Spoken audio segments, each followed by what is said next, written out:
Hello and welcome to बूस्टडी। बूस्टडी में आपका स्वागत है। आज दिनांक है 4 अगस्त 2021 और 4 अगस्त 2021 के 10 महत्वपूर्ण करंट अफेयर के प्रश्न और उन प्रश्नों से रिलेटेड जो भी महत्वपूर्ण तथ्य हो सकते हैं इस वीडियो में आपके साथ साझा करूंगा। इस वीडियो के आखिरी में हमेशा की तरह कल वाले प्रश्न का आंसर दिया गया है और आज आपके लिए एक नया प्रश्न रखा गया है जिसका आंसर आपको कमेंट बॉक्स में देना है। जब भी आप प्रश्न का आंसर कमेंट बॉक्स में दें तो उस प्रश्न से रिलेटेड जितनी भी जानकारी आपको पता हो उसको जरूर से जरूर लिखने की कोशिश करें। वीडियो से रिलेटेड पीडीएफ को इस टेलीग्राम चैनल पर जाकर आप आसानी से अवेल कर सकते हैं। टेलीग्राम चैनल पर जाने के लिए वीडियो के डिस्क्रिप्शन बॉक्स को चेक कीजिए और कमेंट बॉक्स को चेक कीजिए, वहां पे आपको लिंक पिन किया हुआ मिल जाएगा। इस टेलीग्राम चैनल पर जाकर ना सिर्फ आज का पीडीएफ बल्कि इसके पहले जितनी भी क्लास हुई हैं उन सबका पीडीएफ एक साथ आप अवेल कर सकते हैं। मेरा नाम है सुजीत शाह। चलिए स्टार्ट करते हैं। प्रश्न पहला है, हाल ही में किस देश के सेना प्रमुख ने खुद को इंटरिम पीएम नियुक्त किया? थाईलैंड, इंडोनेशिया, म्यांमार या फिर नेपाल? तो इसका आंसर है ऑप्शन सी, म्यांमार। म्यांमार के सेना प्रमुख मिन आन हलिंग ने, ये मिन आन हलिंग है, इन्होंने खुद को इंटरिम पीएम के रूप में नियुक्त किया है।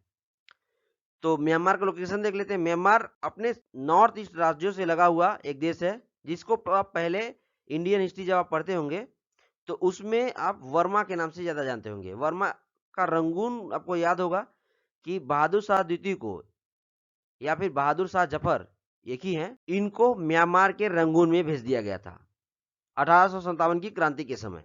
तो अब चूंकि म्यांमार बन चुका है ये, तो म्यांमार का राजधानी भी रंगून यानी यंगून से शिफ्ट होके नेपिताव हो गया है। तो म्यांमार की राजधानी क्या है? नेपिताव। म्यांमार का करेंसी क्या है? म्यांमारी क्यात। जैसे अपने इंडिया का है इंडियन रुपीस, तो यहाँ का है म्यांमारी क्यात। और यहाँ के प्राइम मिनिस्टर यानी इंटरिम प्राइम मिनिस्टर मिन आन हलिंग ही खुद को नियुक्त कर लिए हैं। इतना याद रखना है आपको म्यांमार के बारे में।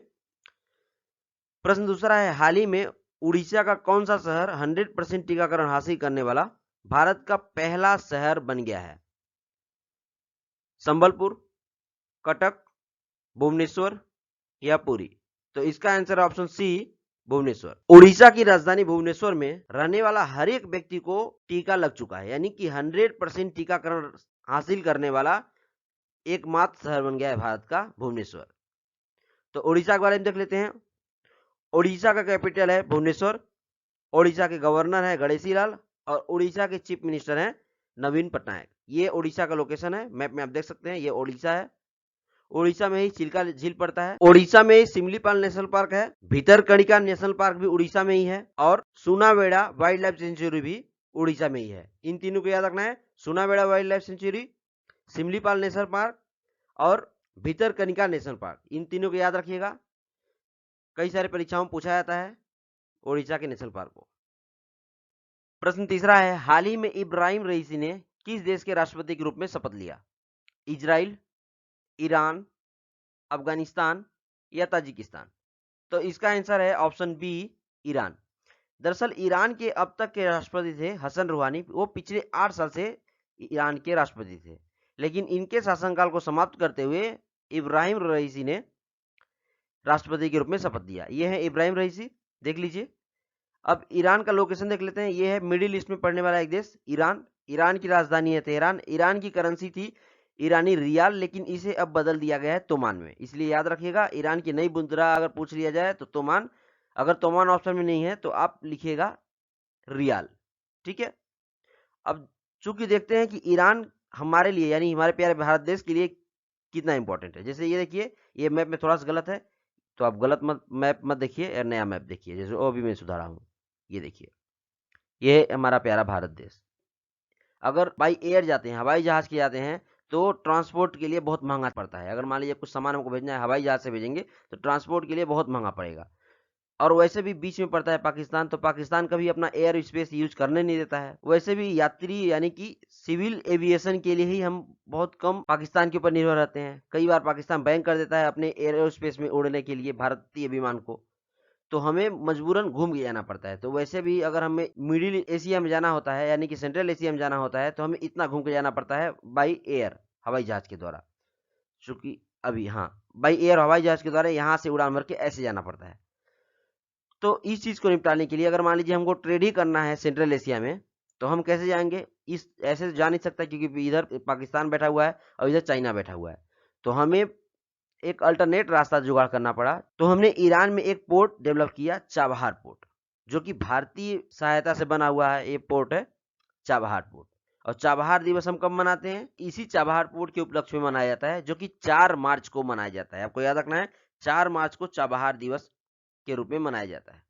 तो चाबहार पोर्ट हमारे लिए कितना इंपॉर्टेंट हो गया उसको समझते हैं। कि यहाँ से अगर मान लीजिए हम मुंबई पोर्ट से अगर हम पानी वाले जहाज से कुछ ट्रांसपोर्ट करते हैं, कुछ सामान, जैसे मान लीजिए कि एक वक्त के लिए कि गेहूं ही हो गया, तो गेहूं को हम अगर सेंट्रल एशिया में बेचना चाहते हैं तो हम यहाँ से ले जाएंगे शिप के द्वारा चाबहार पोर्ट तक। चाबहार पोर्ट से हम यहाँ से यहाँ तक, अफगानिस्तान की इस जगह तक हमने डेवलप किया है रेल परियोजना।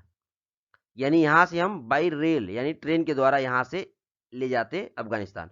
अफगानिस्तान में एक रिंग रोड करके है, ये रिंग रोड टाइप से है।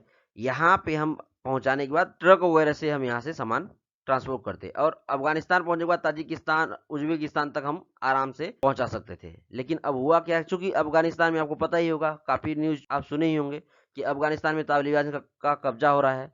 तो जिसकी वजह से ये जो रूट है हमको मजबूरन अभी के लिए छोड़ना पड़ रहा है। तो चूंकि अब हमें एक नया अल्टरनेट रास्ता जुगाड़ करना पड़ेगा। जैसे मान लीजिए यहाँ से ऐसे निकल के, ये यहाँ से ऐसे करके यहाँ पे, जैसे इस जगह पे चाबहार है, इस जगह पे चाबहार है यहाँ पे, तो हम यहाँ से ऐसे सेंट्रल एशिया में जा सकते हैं, या ऐसे जा सकते हैं इराक होते हुए, या मान लीजिए ईरान की होते हुए ऐसे जो कि इधर से निकल सकते थे इस जगह से।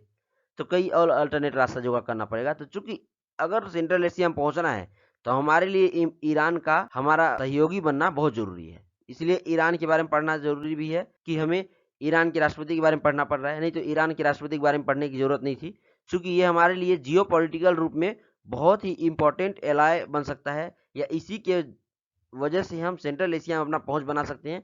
तो ईरान के बारे में पढ़ना जरूरी है। चूंकि अभी ईरान में सेंक्शन लगा हुआ है, इसकी वजह से हम ईरान से पिछले ईयर ऑयल परचेज नहीं कर पाए थे, लेकिन ये तो बीती बातें हैं। अब हम परचेज करने लायक स्थिति में आने वाले हैं।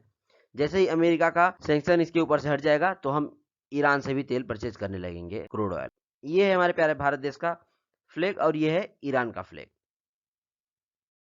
प्रश्न चौथा है, हाल ही में आई रिपोर्ट के अनुसार जुलाई माह में जीएसटी संग्रह कितना पहुंच गया है? 1 लाख करोड़, 1.16 लाख करोड़, 1.7 लाख करोड़, या फिर 2 लाख करोड़? तो इसका आंसर है ऑप्शन बी, 1.16 लाख करोड़। जुलाई माह के जीएसटी का संग्रह कितना पहुंच गया है? 1.16 लाख करोड़। याद रखना है आपको। खास तौर पे आप अगर बैंकिंग के एग्जाम में बैठेंगे तो ये प्रश्न जरूर ही पूछा जाएगा, याद रखना है। अब चलिए देख लेते हैं जीएसटी के बारे में 2-4 बातें। जीएसटी को 101वें संविधान संशोधन 2016 में जो संविधान संशोधन पार्लियामेंट से पास हुआ था, उसके तहत 1 जुलाई 2017 को जीएसटी को लागू किया गया था। दरअसल इसके पहले कई तरह के इनडायरेक्ट टैक्स हुआ करते थे, उनको हटा करके सिंगल टैक्स लाया गया, जीएसटी, यानी कि गुड एंड सर्विस टैक्स। इसे 5 स्लैब में बांटा गया है, 0%, 5%, 12%, 18% और 28%। याद रखना है आपको। 0% में मेनली वो चीज आता है जो कि जीने के लिए बहुत ज्यादा जरूरी हो, जैसे इंपॉर्टेंट ही हो, खाना खाना, यानी अनाज पे 0% का टैक्स लगता है। उससे अगर आप जूते ले रहे हैं, बर्तन ले रहे हैं, कपड़े ले रहे हैं, तो ये इस पे 5% का, मोबाइल ले रहे हैं, वॉशिंग मशीन ले रहे हैं, 12% और 18% का लगता है। और आप कार अगर लेंगे, इस तरह के का रिलेटेड करके अगर सामान लेंगे, जैसे मान लीजिए इस लेवल का सामान लेते हैं तो उस पर 28% का टैक्स लगेगा। याद रखना है आपको। प्रश्न 5वां है, आर्मेनिया के पीएम के रूप में किसे नियुक्त किया गया? Nikol Pashinyan, Armen Sargsyan, Robert Kocharyan, Ilham Aliyev? तो इसका आंसर है option A, Nikol Pashinyan. Nikol Pashinyan को आर्मेनिया के पीएम के रूप में नियुक्त किया गया है।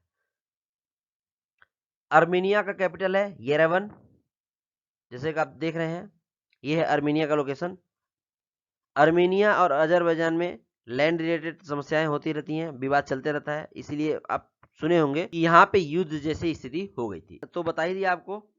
आर्मेनिया का कैपिटल है येरेवन, आर्मेनिया की करेंसी है आर्मेनियन ड्राम, और आर्मेनिया के प्राइम मिनिस्टर निकोल पसिनियान ही हो गए हैं। प्रश्न 6वां है, क्रिकेट टीम के पूर्व कप्तान पारस खड़का ने संन्यास की घोषणा की। यह किस देश से संबंधित है? इंडिया, नेपाल, बांग्लादेश या श्रीलंका? तो इसका आंसर है ऑप्शन बी, नेपाल।